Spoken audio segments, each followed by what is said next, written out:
Andrew Barr is the longest-serving Chief Minister in ACT history, and he's well and truly put his stamp on Canberra. He played here in Commonwealth Park as a child and says this is his favourite place, not just due to the memories, but also his long stint as Tourism Minister. And it's a place that so many great Canberra events are held, from Sunday in the Park back in the 70s, the Food and Wine Frolic, the Birdman Rally, our Canberra Day activities, Floriade. He's now trying to achieve something unusual in Australian political history. Another 4 years in government would extend Labor's run in office to 27 years. But this election, he does face a serious fight. Andrew Barr, thank you so much for joining us. Great to be here, James.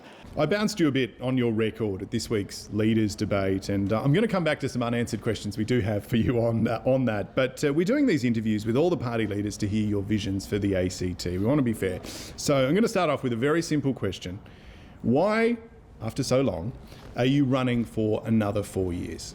Well, I'm very passionate about this city. I moved here in 1977, so coming up to 50 years as a Canberran, and I'm really focused on the next stage of our city's growth and development. We'll soon be a city of 500,000 people, an economy of $50 billion annually, and I'm excited about what comes next for Canberra. To be clear, I'm not trying to pension you off. I know you're only 51, but you served through the end of the Howard government, the global financial crisis, the Mr Fluffy crisis, the Black Summer bushfires, the pandemic. You became leader when Tony Abbott was PM. In Victoria, you'd have one of those statues maybe somewhere here on the lake that the media loves to talk about. Your legacy's set. What drives you when you get up in the morning and says, you know what, I'm going again? Again, it's that passion and pride for this city, desire to see through a number of the projects that necessarily were paused during the pandemic. So what do you need to see done before you go, that'll do, Andrew, I'm good? Well,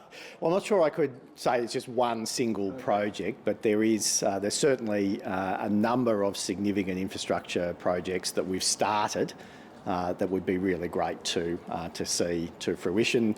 Things like the Arts Precinct, the new Canberra Theatre, the extension of light rail here to Commonwealth Park, the investment that we intend to make in sporting infrastructure and live music.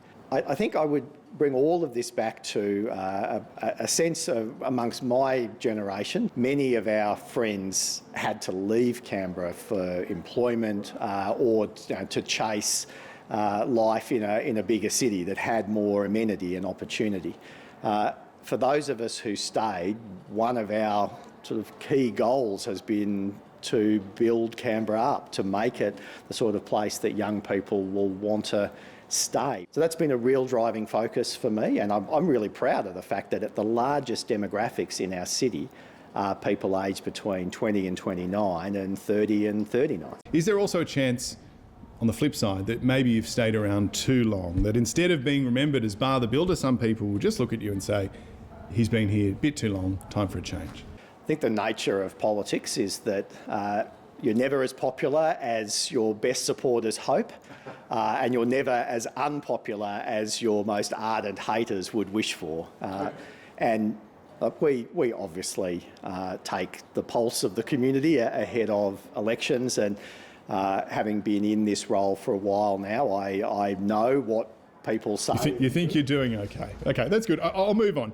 I just want to go back to some things you talked around a little bit during this week's debate. You want to build light rail from here, Floriade, down to Woden. What will that cost? Well, that's a project that is going to cost hundreds of millions of dollars, obviously, and we are going to be able to proceed with it under a 50-50 funding partnership. Hundreds of millions or billions? I mean, the Canberra Liberals keep saying $4 to $5 billion. Are they in the ballpark of an estimate? You've avoided giving a precise figure. Well, no, I think they are inflating costs there for their own political purposes.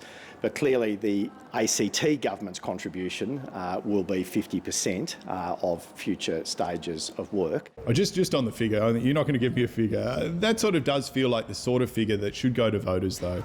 Can you guarantee that this is going to be an issue for the next election, that some contracts won't get slipped through in the next couple of years if, say, you need to do a deal to form government with the Greens again?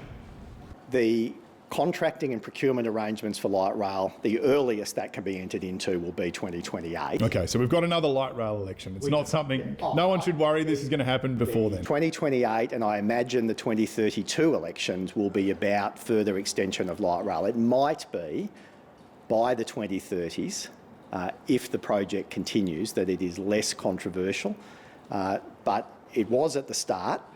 But I can tell you from dozens of opinion polls that it has majority support, but I acknowledge there is a significant minority who don't support the project. But in the end, stopping at Commonwealth Park and not going into a major employment zone and into an area where 5 million tourists visit every year would be a lost opportunity. By the 2030s, you will have been in government for a record length of time. But I do want to take you to some electoral numbers. You're not realistically going to get a majority at this election, are you?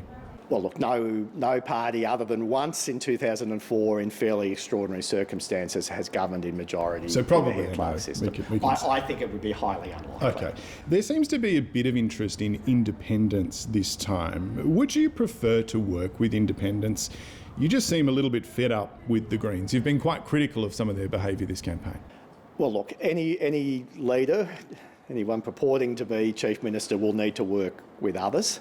I think in an ideal scenario, if you don't have a majority, then having a range of potential partners or pathways to a 13th vote to be able to pass legislation, to pass your budget, and to deal with matters that come before the Parliament, that would be helpful. So you wouldn't have to form a kind of co-pro government like you have since about 2008?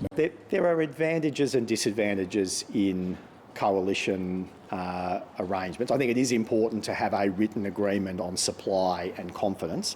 That does give stability over a parliamentary term. But the governance models can vary depending on the makeup of the Assembly.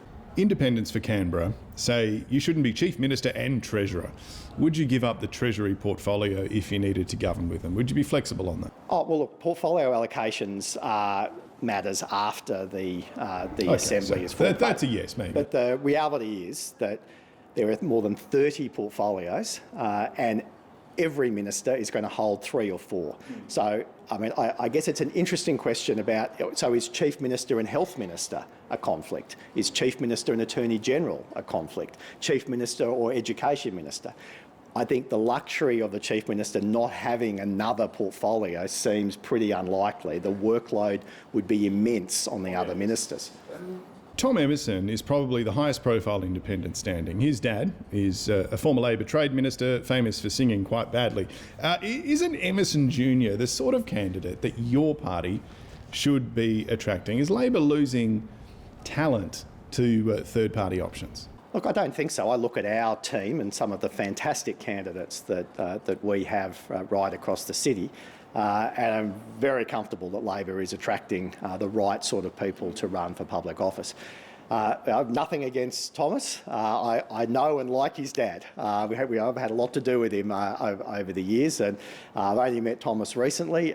We've had some good discussions on policy and other matters, but it will be up to the electorate in the end to determine who wins the final seat in Kurrajong. Just finally, Chief Minister, would you describe yourself, as our ABC election analyst Anthony Green does, as a forever government? No, well, each election and election cycle is different. The nature of the governments over that period have all been different. 3 different leaders, a range of different crossbench arrangements. So you think you're fresh enough after 23 years? Well, there's no one in this current government who was part of that first government. And I think you need a mix of experience and fresh faces, and that's exactly what we have in this campaign. Experience does matter, though. And if you want to hit the ground running after the election and get on with the projects and policies that Canberra needs, being able to do so straight away with experience is an important element in this campaign. Andrew Barr, we're out of time, but thank you so much for your time today, and hopefully we're going to hear from you on election night pretty soon. Thanks, James.